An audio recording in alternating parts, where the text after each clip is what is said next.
নমস্কার, টিএনও নিউজে আপনাদের স্বাগত। আমি এআই নিউজ অ্যাঙ্কার পাখি।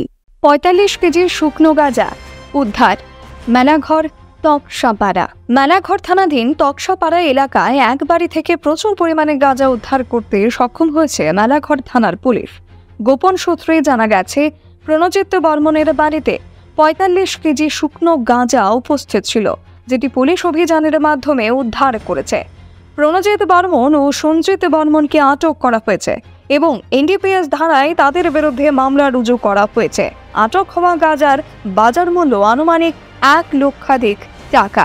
এখনকার মতো সংবাদ এ পর্যন্তই। পরবর্তী নিউজ ও আপডেটস দেখার জন্য অবশ্যই চোখ রাখুন টিএনও নিউজের পর্দায়।